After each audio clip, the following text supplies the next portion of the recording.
জীবনে সুখ মানে কি একগাদা টাকা থাকা? আমার কাছে তো মনে হয় মোটেই না। জীবনে একগাদা টাকা থাকলেই মানুষ সুখী হতে পারে না। সুখী হওয়ার জন্য, সুখে থাকার জন্য প্রয়োজন সুন্দর একটি মন এবং মানসিকতা।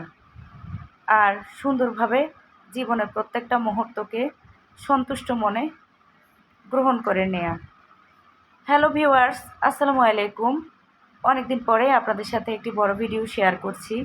তো এখন যে ভিডিওটি শেয়ার করছি আপনাদের সাথে, এই ভিডিওটি কয়েকদিন আগের। তো হঠাৎ করেই চিন্তা করলাম একটু ঘুরতে যাব বাচ্চাদেরকে নিয়ে। আপনাদের সাথে এর আগেও আমি একটি ভিডিওতে বলেছিলাম, আমার কাছে ঘোরা মানে হচ্ছে একটু শপিংয়ে যাওয়া, একটু রেস্টুরেন্টে খাওয়া, এটুকু পর্যন্তই। কারণ কর্মব্যস্ততার জন্য আমি দিনের বেলা মোটেই সময় পাই না। ছুটির দিনে যাও একটু সময় পাই, সেদিন হচ্ছে আমার সংসারে এত বেশি কাজ থাকে। আমার কাছে মনে হয় আমার জন্য এটা ছুটির দিন না হয়ে 1000% কর্মব্যস্ত দিন। কারণ সেদিন আমি নিজের মতো করে সময় কাটানোর মতো একটি মুহূর্তও পাই না। তো সেজন্যই নিরুপায় হয়ে যেদিন আমার একটু কাজের প্রেশার কম থাকে বা ছুটির দিনে বিকেলবেলা সব কিছু শেষ করে আমি ঘুরতে বেরোই বাচ্চাদেরকে নিয়ে। টুকিটাকি প্রয়োজন থাকলে শপিং করে নেই, আর হচ্ছে ঘোরার সুযোগ থাকলে একটু ঘুরে নেই। সবশেষে একটু খাওয়া দাওয়া করে বাসায় চলে আসি। তো সেদিন আমরা চিন্তা করলাম আপনাদের ভাইয়ার কিছু কাপড় চোপড় লাগতো, বাচ্চাদের কিছু কাপড় চোপড় লাগতো, একটু চলে যাই শপিং মলে।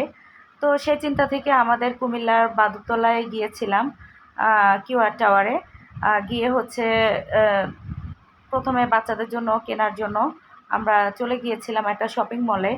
তো বেশ কিছু দোকানই দেখেছি, আসলে প্রোডাক্টগুলো এমন ছিল, ওই যে মানে কাপড় প্লাস প্রাইস সব কিছু মিলে পছন্দ হচ্ছিল না। তো মোটামুটি প্রথমে 2-1টা দোকান ঘুরেছি। এই তো দেখুন আপনাদের ভাইয়া এখন একটা শপিং মলে আছে, এখানে সে তার নিজের ড্রেস দেখছিল। তো পছন্দ না হওয়ায় এর উপরের ফ্লোরে চলে গেলাম। গিয়ে হচ্ছে তো এখানে দেখলাম তাসমির জন্য কিছু জামা, না পছন্দ হয়নি। এরপরে চলে গেলাম আরেকটা দোকানে।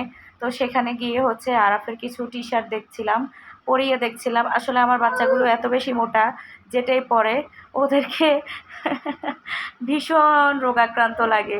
আপনারা কিছু মনে করবেন না, আসলে ওরা এমনই যে কোনো কাপড় চোপড় পরলে হচ্ছে তাদেরকে খুবই শুকনা লাগে, গলা বেয়ে পড়ে যায়, না হয় হচ্ছে সুন্দর মতো ফিটিং হয় না। আর আমারও একটা অভ্যাস আছে, সেটা হচ্ছে আমি একদমই হচ্ছে টাইট ফিটিং জামা বাচ্চাদের জন্য কিনি না। কারণ আমার কাছে মনে হয় বাচ্চাদের জন্য বছর বছর জামা কাপড় কিনে বিলাসিতা করার কোনো মানে হয় না। সেজন্য একটু বড় দেখেই কিনি। তো এই তো বেশ কিছু টি শার্ট আরাফ এবং ওর কাজিন মিলে ট্রায়াল দেওয়ার পরে আমরা হচ্ছে মোটামুটি চুজ করে নিয়েছিলাম কয়েকটাই।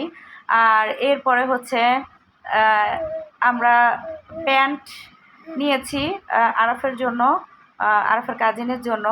এই তো ওগুলো তারা ট্রায়াল দিয়ে নিয়েছিল। আর এইদিকে দেখেন আপনাদের ভাইয়া দুষ্টামি করছে, তাসমির জন্য একটা প্যান্ট চুজ করে নিয়েছে। প্যান্টটা অনেক ভালো ছিল, অনেক সফট ছিল। এই তো আরাফ একটা 3/4 চুজ করার পরে ফুল ফুল প্যান্ট চুজ করছে। আর এদিকে দেখছি হচ্ছে তাসমির জন্য কিছু কসমেটিক্স। এরপরে চলে আসলাম হচ্ছে লেডিস আইটেমে। আর এই তো দেখেন আরাফের কাজিন আর আরাফের বাবা হচ্ছে দুষ্টামি করছিল, এটা বলে যে একজোড়া জুতো বের করেছিল, লেডিস জুতো। তো বলছিল যে তুমি এটা নিবে কিনা। তো সে হেসে বেশ খুনসুটি করেছিল, তারা বেশ মজা করেছিল। তো এই তো সবশেষে আমরা মোটামুটি বেশ কিছু আইটেম কিনা শেষে বিল করে নিচ্ছিলাম। এই তো বিল করছিল সেলস ম্যান, যিনি হচ্ছে বিলের দায়িত্বে ছিলেন। তো এই তো এভাবেই হচ্ছে সেদিনের মতো করে আমরা হচ্ছে কেনাকাটা করেছিলাম। কেনাকাটা শেষে হচ্ছে বিল চুকিয়ে আমরা হচ্ছে সেদিনের মতো আমাদের শপিংটা শেষ করে নিয়েছি।